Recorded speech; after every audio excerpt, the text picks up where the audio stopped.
Hi everyone, we are Studio Gimbal, a 3D vegetation studio specializing in creating industry-standard high-fidelity vegetation assets for video games. During this quick demo, we will show you how we use SpeedTree 9.5 in our vegetation workflow by creating a big leaf maple tree.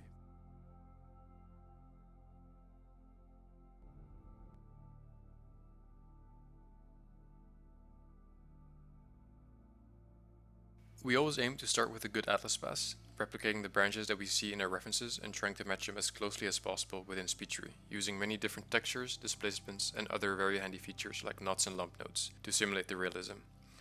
We'll do this process for all of the branches in the atlas and make sure to include a large, medium, and small branch. We will use these for our cutouts later to create the canopy for our tree.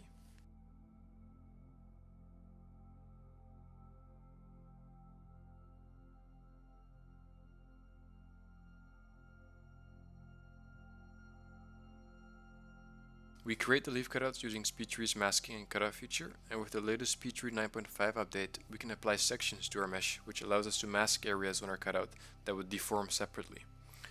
This allows us to create specific leaves for certain species, as well as in our case add more variation and randomness to our leaves, which adds to the realism.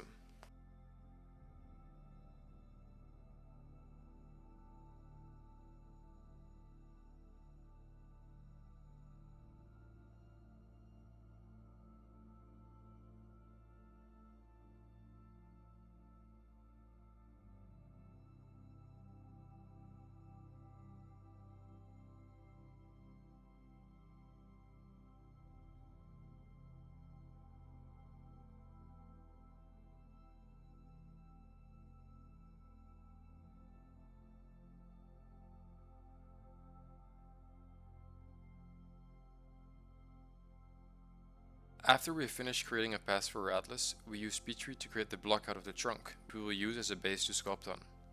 We use tube, branch, root, and lump nodes to block out the trunk that we see in our reference. We don't worry too much about the try count because after we create our sculpt, we will retopologize the mesh and bring the try count down to a game-friendly number. When we have finished the sculpt and retopology, we can use the mesh to begin building the tree using SpeedTree's bake stitches. These stitches then spawn a branch node that we can add more branches and leaf guards to.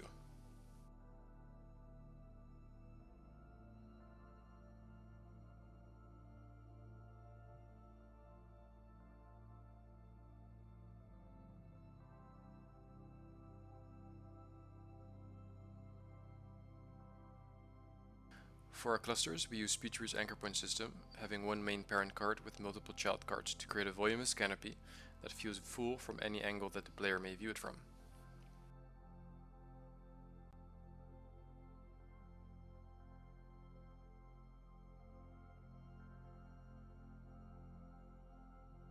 Once we have created our canopy, we can begin to add color variation to the leaves.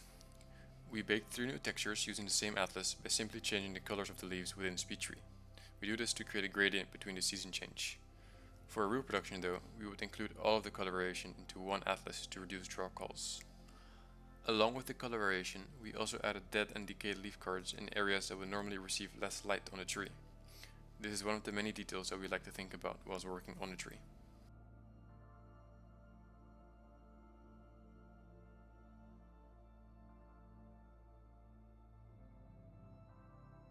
This tree is part of a maple species that is often heavily covered in moss, so we've added this in via a separate atlas.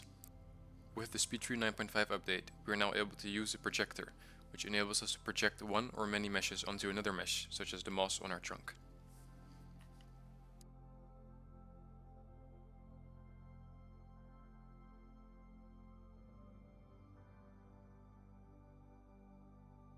For the moss on top and hanging from the branches, we used a combination of imported custom meshes and SpeedTree cutouts, and we use them as fronds along the branch.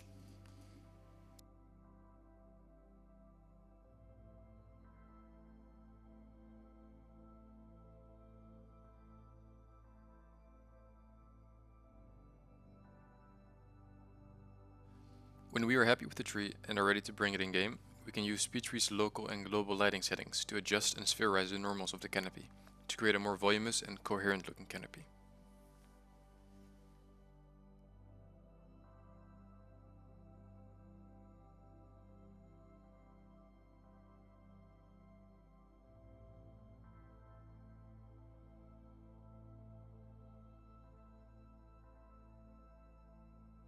Thanks for watching. I hope it was useful to see how we use SpeedTree at Studio Gimbal to create our vegetation.